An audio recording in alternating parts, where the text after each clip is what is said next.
Si je devais recommencer mon agence de marketing à zéro, voici exactement ce que je ferais pour générer 6 chiffres en 90 jours au mois, en offrant des services comme consultant autour du marketing numérique. La raison pour laquelle on en parle est simple. D'ici 2027, on a pratiquement 50-60% de la masse salariale qui sera composée de freelance. Malheureusement, encore aujourd'hui, on a encore 66% de personnes qui opèrent comme freelance qui disent clairement qu'elles ont du mal à trouver des clients à vivre de leur activité à temps plein. Et du coup, beaucoup d'entre elles sont obligées de jongler entre leur boulot à temps plein et des petits jobs en tant que freelance sur le côté. Dans cette vidéo, on parle vraiment de ce que tu veux avoir à l'esprit et ce que tu veux faire concrètement afin de te positionner pour avoir des revenus intéressants et récurrents que tu génères. Si tu opères comme consultant, comme freelance, si tu as une boîte de consulting que tu as lancé. Alors, avant de commencer, une précision qui est importante d'avoir à l'esprit, c'est qu'on ne parlera pas ce soir de Fiverr ou de Upwork, car bien que cette plateforme-là marche, on a aujourd'hui pratiquement 18 millions de personnes inscrites sur Upwork qui se plaignent de ne pas pouvoir facturer plus de 21 € par heure pour leur service. Et tu comprends rapidement ici que si tu es quelqu'un qui a un salaire intéressant et que tu aimerais le remplacer en offrant des services comme freelance, comme consultant, en créant ta boîte de consulting, aller sur Fiverr ou aller sur Upwork n'est pas la solution que tu vas avoir à l'esprit si tu veux vraiment avoir des revenus importants que tu génères. Et dans cette vidéo, on parlera principalement de comment te positionner en ligne comme un expert afin d'attirer des clients qui sont prêts à te payer des prix premium pour ton expertise, même si tu commences à peine. Et je suis sûre de l'efficacité de cette méthode parce que je l'ai testée sur le marché anglo-saxon, aussi bien en Amérique du Nord, aux États-Unis, en Angleterre, mais également j'ai accompagné une douzaine de personnes qui vont passer sur les marchés européens et africains. Donc que tu sois basé à Paris, à Genève, à New York, à Dakar ou à Abidjan, ça marchera excellemment pour toi. Alors, je me suis rendu compte à mon plus grand effroi que uniquement 21% des personnes qui regardent cette chaîne sont abonnées. Et je ne sais pas pourquoi c'est le cas. Donc, si tu regardes et que tu n'es pas encore abonné, clique sur le petit bouton s'abonner en bas. Ça motive énormément mon équipe et moi à créer du contenu de qualité pour toi. Et si tu le fais, on s'engage bien évidemment à te créer du contenu de façon plus récurrente sur la chaîne, mais surtout un contenu de qualité. Un contenu qui répond à tes questions, qui répond à tes besoins et qui sera vraiment à la hauteur de tes attentes. Donc, abonne-toi, laisse tes questions en commentaire, quelles qu'elles sont autour de cette vidéo. Je me ferai un plaisir de répondre dans une prochaine vidéo ou en commentaire. La première étape ici va consister à créer une offre qui est intéressante et attrayante. La raison pour laquelle créer une offre irrésistible est l'étape la plus importante que tu peux avoir lorsque tu offres des compétences, une expertise en ligne, vient du fait qu'en tant qu'entrepreneur, tu es payé par rapport au problème que tu résous. Et donc, plus la valeur du problème que tu résous sera importante pour la personne qui est en face, et plus tu seras prêt à te payer un prix premium pour ce que tu as offert derrière. Et l'erreur que beaucoup de personnes vont commettre, c'est qu'ils vont créer des offres en copiant, en collant ce qu'ils ont vu quelqu'un d'autre faire en ligne, ce qui est une grave erreur. Et ce que je te conseille ici de faire, c'est vraiment créer une offre qui est appuyée sur 3 piliers principaux.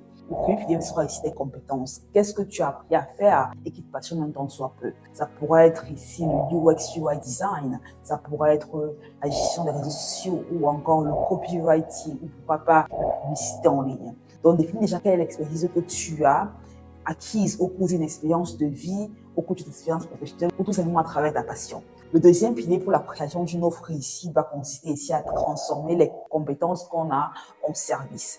Parce que c'est le service que tu vas créer, c'est vraiment le problème que tu vas résoudre grâce à la compétence que tu as acquise pour ton client qui est en face. Prenons par exemple le cas de quelqu'un qui a des compétences en UI et UX design, qui peut ici offrir des services tels que le web design, le web management, l'optimisation de site web également.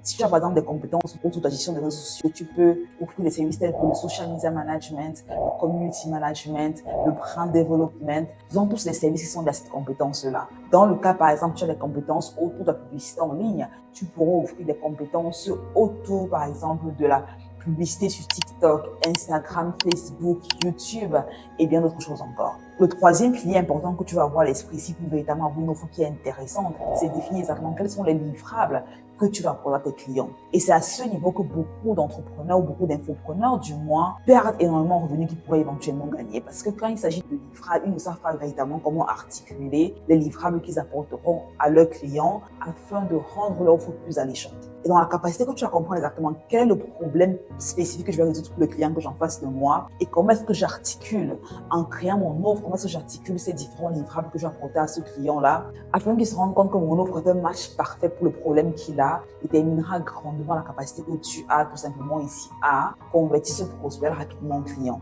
Prenons par exemple le cas de quelqu'un qui offre des services de publicité en ligne. Donc, c'est un media buyer, d'accord? Et qu'il en face de lui un e-commerçant qui veut augmenter son chiffre d'affaires en ligne.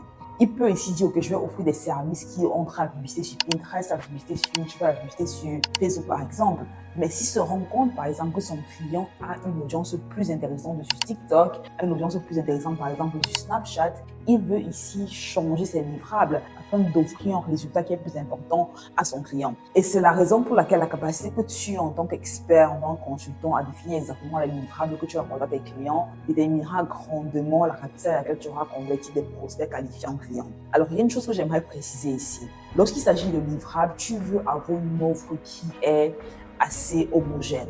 Ça veut dire ici, indépendamment du client que tu as en face de toi, tu veux définir une niche en fait à travers laquelle l'offre que tu crées, l'expertise que tu crées satisfait tous les membres de la niche. Car une erreur que beaucoup vont commettre, c'est qu'ils vont vouloir devenir un jack of all trades. Ça veut dire qu'ils vont vouloir faire tout et finalement ils ne sont experts en rien. Ce que tu veux définir en tant qu'expert du numérique, surtout à l'ère à laquelle on vit 2025-2024, c'est véritablement te demander quelle est l'expertise autour de laquelle je veux vraiment asseoir ma compétence. Une fois que j'assise ma compétence autour d'une expertise principalement, quelles sont les compétences parallèles dont j'ai besoin afin de véritablement asseoir mon expertise à un niveau plus important. Et donc, trouver vraiment le juste milieu entre les deux qui permettra vraiment de te positionner ici comme un expert et d'attirer des clients qui sont prêts à te payer des prix premium pour ton expertise. Si on prend par exemple quelqu'un qui offre ici des services de gestion de réseaux sociaux en tant que social media manager, il pourra par exemple avoir ici des livrables tels que stratégie de contenu optimisée, calendrier éditorial qui est créé, création du contenu optimisé avec l'AI, publication du contenu et monitoring des performances, rapport hebdomadaire ou rapport mensuel sur les performances sur les différentes plateformes, repurposing du contenu sur différentes plateformes. Donc ici, ce sont différents livrables que tu peux apporter à tes clients qui fera ici que ton offre soit beaucoup plus valorisée. Et une astuce que tu vas avoir à l'esprit ici pour véritablement augmenter la valeur que tes services apportent à tes clients, c'est véritablement de demander comment est-ce que tu augmentes tes services grâce à l'AI. La vérité, c'est que l'IA aujourd'hui est là pour rester tout simplement et beaucoup d'entreprises aussi bien basées en Europe, en Afrique, aux États-Unis sont à la recherche de personnes qui pourra justement les aider à propulser leur visibilité, à propulser leurs résultats, à même automatiser certaines tâches grâce à l'IA. Donc, en prenant le temps de t'éduquer, de t'informer, de te former tout simplement autour des compétences liées à l'IA qui entrent à ton offre, tu deviens ici encore plus compétitif et tu peux ici facturer des prix plus intéressants à tes clients car tu pourras peut-être avoir des résultats ici plus rapidement lorsque vous travaillez ensemble. Et c'est la raison pour laquelle j'ai créé le programme, la EI Business Accelerator. C'est un accompagnement qui est sur 8 semaines et qui est vraiment conçu pour t'aider à propulser tes revenus, à propulser ta visibilité, à propulser ton business au niveau supérieur. Alors, j'ai créé un petit cadeau pour toi. Dans la description de la vidéo, il y a un guide gratuit qui te montre exactement comment on dit aller de zéro à avoir un business qui est rentable et épanouissant en ligne grâce à une expertise que tu as acquise. Le guide, il est absolument gratuit. C'est un guide que j'ai passé pas mal de temps à créer, qui a plein de valeurs. Puis il y a vraiment des milliers de personnes qui ont téléchargé le guide à l'heure qu'il est. Donc, je t'invite fortement à le faire également, à rejoindre la liste de personnes qui ont le guide. Donc, télécharge le guide dans la description de la vidéo ou seulement laisse un commentaire. Je veux le guide. Et mon équipe se fera un plaisir d'envoyer le guide en commentaire. Allez. La seconde étape pour lancer un business de consulting qui te génère 6 chiffres en 90 jours au moins, c'est de créer un portefeuille qui est brillant. Tu vas un peu y penser comme étant un agent de vente pour toi qui travaille 24 heures sur 24 et qui ne prend jamais de congé. Car lorsque ton portefeuille est bien conçu, il aura pour vocation ici à convertir tes prospects en clients et à leur faire comprendre exactement pourquoi tu es la personne avec laquelle ils devraient travailler. La vérité, c'est que la plupart des consultants, de freelance, d'auto-entrepreneurs vont aborder des clients potentiels et leur parler de ce qu'ils peuvent offrir. Mais la vérité, c'est que la façon la plus rapide de convertir un prospect en client, c'est de lui montrer exactement ce que tu veux faire et pas seulement de lui en parler. Et donc, ce que je fais, c'est vraiment créer un portefeuille qui est assez intéressant et qui montre clairement les résultats que tu as pu atteindre pour les clients que tu as fait par le passé. Et je sais que ça un niveau comme beaucoup de personnes qui sont très humbles, qui sont très timides dans des problèmes, car elles ont le sentiment de se dire, mais je n'ai pas envie de craindre avec ce que j'ai pu accomplir, je n'ai rien accompli de fameux et tout. Et ce n'est absolument pas le cas. Tu peux te demander, dans le passé, si je travaillais avec des clients par le passé, quels sont les résultats que j'ai pu leur apporter? Quels sont les avis positifs qu'ils m'ont laissés? Quelles sont les interactions que j'ai eues avec eux? Et tous ces échanges que tu as eu avec les clients, que tu as créé comme travail fait partie du portefeuille que tu auras au final. Et rien ne vaut mieux et plus rapidement que le portefeuille que tu auras créé ici derrière. Si tu es l'un de ceux-là qui te dit, écoute Jolie, je commence à peine Qu'est-ce que je fais? J'ai pas encore eu de client, je t'appelle à l'eau. Ce que j'aimerais que tu fasses, c'est ce que je recommande aux membres de mon accompagnement et que je les aide justement à faire, c'est de créer un portefeuille qui est un peu factice. Ça veut dire ici, identifie des entreprises avec lesquelles tu aimerais travailler, des clients qui vont être à tes clients ici idéaux, autre carte des clients idéaux, identifie au moins 3 à 5 d'entre elles. Je veux que tu mettes dans la casquette de quelqu'un qui aura eu des contrats avec ces personnes-là. Donc, je veux que tu analyses un peu leur stratégie de marketing, tu analyses un peu leur site web, tu analyses leur stratégie, autre de l'expertise que tu as à leur apporter. Ça veut dire que, par exemple, un web designer, que tu as un web consulting du web design, tu veux dire, OK, quels sont mes clients idéaux? À quoi est-ce que leur site prend le plus présentement? Si je devais recréer le site qui va un peu le plus pour designer le site, qu'est-ce que je recréerais en fait? Et je veux que tu prennes du temps pour recréer ces sites web-là pour ces clients que tu aimerais avoir. Et quand tu vas le faire, ça va te permettre ici de les utiliser à 2 échelles. Vraiment, tu peux les utiliser comme étant maquette pour aborder le client. Je sens que OK, monsieur le client X, j'ai votre site web, je me suis rendu compte qu'il y avait des éléments à améliorer. Bon, je l'ai redesigné, voici à quoi il ressemble. Et en le faisant, en montrant cette maquette-là, ces clients potentiels que tu as identifiés, ça te permettra d'accélérer la capacité que tu allais convertir en client. La seconde façon dans laquelle cet exercice t'aidera à avoir plus de clients rapidement, c'est que tu pourras tout simplement utiliser ces différentes créations que tu as faites pour aborder des clients potentiels et leur dire, OK, voilà le site web qu'on a créé, telle entreprise, ainsi de suite. Et ça fera ainsi partie de ton portefeuille. Et donc, tu vois en fait que le portefeuille, tu peux le créer indépendamment du fait que tu aies des clients présentement ou pas. Et tu peux littéralement créer un portefeuille indépendamment du service que tu offres. On a dans l'académie des personnes qui offrent des services autour de la publicité payante, autour du social media management, autour du copywriting, autour du web design, de l'EI, de création d'applications en ligne. Pour chacun de ces clients que j'accompagne, on trouve des moyens de créer un portefeuille afin qu'ils puissent se rapprocher de leurs clients idéaux facilement et les convertir en clients, tout aussi en se créant une base, un portefeuille solide qu'ils peuvent utiliser derrière pour attirer plus de clients de haut calibre. La troisième étape ici va consister à avoir un positionnement premium. Alors, c'est quoi un positionnement? Je pense que c'est un concept que beaucoup de personnes ignorent et qui les empêche non seulement d'avoir des clients récurrents dans leur activité de consulting, mais surtout qui les maintiennent à un palier de prix relativement bas. Parce qu'ils ont le sentiment que ce qui fera de la différence entre eux et quelqu'un d'autre, c'est ce qu'ils vont offrir comme service, alors que pas du tout. Ce qui fait véritablement la différence, c'est la perception que le client a par rapport à la personne que tu es. Ça veut dire, avant d'avoir un entretien avec le client potentiel, quelle est la perception qu'il a de ton service, quelle est la perception qu'il a de toi et quelle est la perception qu'il a de l'impact que ton service aura dans son business. Plus cette perception-là sera élevée, plus cette perception-là sera bonne, plus il sera prêt à te payer un prix premium pour les services que tu as offrir. Et ce qui se passe, c'est que beaucoup de freelance, de consultants vont se positionner ici comme étant un autre social media manager, un autre web designer ou une autre agence de marketing. Ce que tu ne veux absolument pas faire. Car il faut te dire une chose, tes clients par le passé ont probablement travaillé avec quelqu'un comme toi dans un domaine similaire à celui que tu offres. Ça veut dire, disons, lui employer quelqu'un qui avait les mêmes compétences que toi. Et donc, si tu veux te positionner comme quelqu'un de meilleur, quelqu'un qui mérite d'avoir des prix plus intéressants qui facturent pour ton expertise, je veux te demander comment est-ce que j'allie mon expertise aux problèmes que je résous pour le client et comment est-ce que je lis clairement et je définis un ROI, ça veut dire ici un retour sur investissement qu'ils auront lorsqu'on va travailler ensemble. Et c'est vraiment ici le nœud que tu vas avoir, car un client travaille avec toi uniquement parce qu'il veut se rapprocher d'un désir ou veut s'éloigner d'un problème qu'il a concrètement. Et que ce soit le plaisir duquel il veut se rapprocher ou du problème duquel il veut s'éloigner, il y a un prix, il y a un coût qu'ils sont prêts à payer pour avoir ce problème-là qui est résolu. Et quand tu auras la capacité à définir exactement quel est le retour sur investissement qu'ils auront à travailler avec toi, et ceci indépendamment de ce que tu offres comme service, que tu sois un web designer, que tu sois un social media manager, que tu sois un media buyer, que tu sois un web développeur, ça importe absolument peu. Tu peux littéralement articuler la plus-value que ton service aura dans la vie de ton client.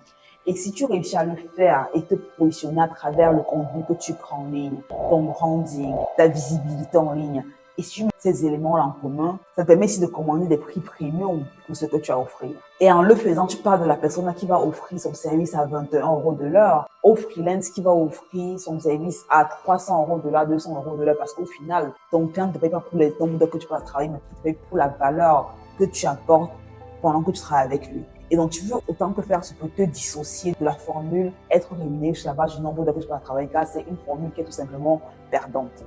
Une fois que tu as ton offre qui est solide et qui est bien structurée, que tu as ton portefeuille que tu as créé et que tu as ici surtout un positionnement d'expert que tu as mis en place, tu veux te focaliser sur l'acquisition de la clientèle, car un business qui ne t'apporte pas de revenus est un hobby qui te coûte beaucoup trop cher. Et tu veux tout simplement ici identifier 60 à 80 clients idéaux que tu peux aborder pour parler de ce que tu as à offrir.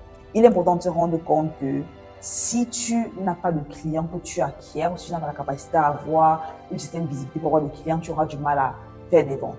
Et donc, tu veux ici identifier des clients qui soient soit en ligne ou soit offline et que tu vas aborder pour leur parler de ce que tu as à offrir.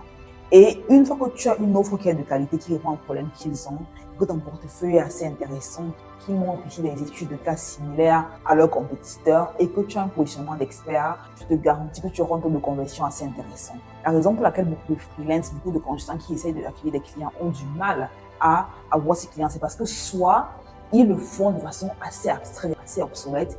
Ils suivent des stratégies d'acquisition de la clientèle qui sont assez préhistoriques et qui ne marchent plus forcément en 2025.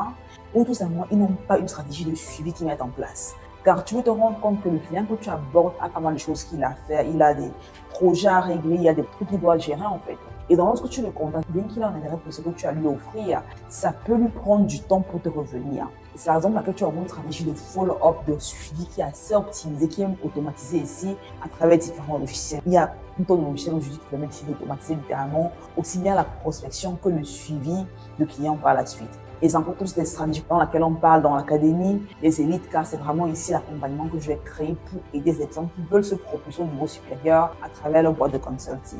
Donc voilà un tout petit peu, si tu as ici les 4 étapes fondamentales que tu vas avoir à l'esprit pour aller de freelance qui a du mal à joindre les deux bouts ou de consultant qui a du mal à joindre les deux bouts, avoir une business en ligne qui est prospère et qui génère 6 chiffres plus par an. Une chose que j'aimerais que tu saches, c'est que j'ai également dans la description de la vidéo un guide qui te montre exactement comment aller de zéro à héros en 10 étapes, comment lancer ton activité, les étapes que tu vas avoir à l'esprit pour réussir. Donc déjà, je le dis dans la description de la vidéo où tu peux tout simplement laisser un commentaire, je veux le guide, pour que mon équipe t'envoie le guide directement en commentaire. Donc, voilà pour la vidéo. Si tu as eu de la valeur, tu dois laisser un pouce up, partage, like la vidéo si tu as eu de la valeur, parce que comme je dis toujours, sharing is caring. Si tu n'es pas encore abonné, tu t'abonner à la vidéo, regarde cette vidéo dans laquelle je partage ici les 10 business que tu peux lancer grâce à l'IA en 2024, en 2025. Allez, on s'y retrouve.